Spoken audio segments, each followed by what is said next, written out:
Hi, my name is Mary Maddock, and for the second application assignment, I was assigned Chapter 12.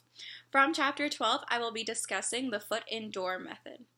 The foot in door method states that an individual will perform a larger request if they agree to perform a smaller request first. So, for my presentation, I will discuss how it applied first to my personal life, then why it works, and then to my professional life. So, for my personal life, in a year, I will hopefully be going to London after I graduate. I do have to convince my boyfriend a little bit, but getting him to agree to that was a little bit easier because I kind of already got him to try other things, so pretty much I made like smaller requests for him to try different things. So I think that makes it seem like London isn't that big of a difference. So in the beginning of our relationship, I made him try a ton of different food. He at first really didn't like Chinese food or like any kind of Asian food, but I made him try pho, and that is probably his favorite food now. He really likes it. And then from there, I kind of built up, and we went to Enchanted Rock.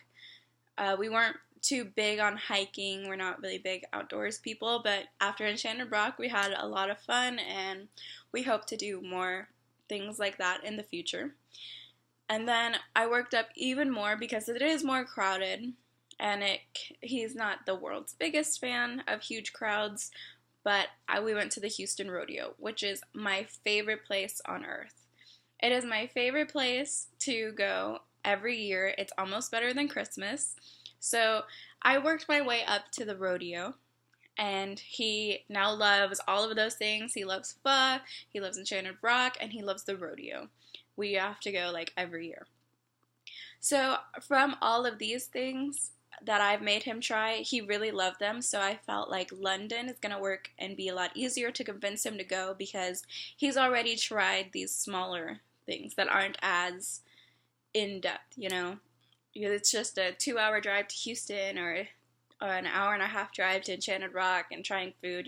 When you build up, it just makes it a lot easier. So, why this works? I believe the foot and door method works because it gains trust. The person will trust the person requesting something more because they're not asking them to do something huge, and when they do the smaller tasks, they realize, oh, it's not that bad. This person is pretty good. They're not like making me do something extremely out of the ordinary or anything. I think it also makes the requester more reliable. Um, when you're requesting something from someone, you can't like just off the bat be like, "Hey, give me $1 million." Maybe you should probably ask for some gum first or something, because I don't think anyone is gonna be like, "Yeah, just take $1 million." And lastly, I think it works because it builds your case more. Like I said, you can't just ask for something huge. I mean, if you start small and work your way up and show that you're a trustworthy person or you'll get them back and all that stuff, then they'll definitely be more inclined to listen to you and to do what you're requesting of them. So for the last part, I'm going to talk about how this would apply to my professional life. Of course, I want to be a wedding planner, and while a wedding planner does plan most of the wedding, you do have to ask for little things from the bride. So I wouldn't like straight off the bat be like, "Hey, cancel 50 people from your wedding."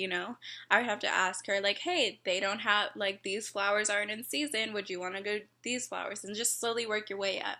Because if they want like 800 people and the venue only holds like 500 people, you kind of just gotta slowly work your way through it. So like, "Hey, can you get rid of 10 people? Can you get rid of 20 more people?" And then they'll kind of understand that they either need to change their venue or whatever.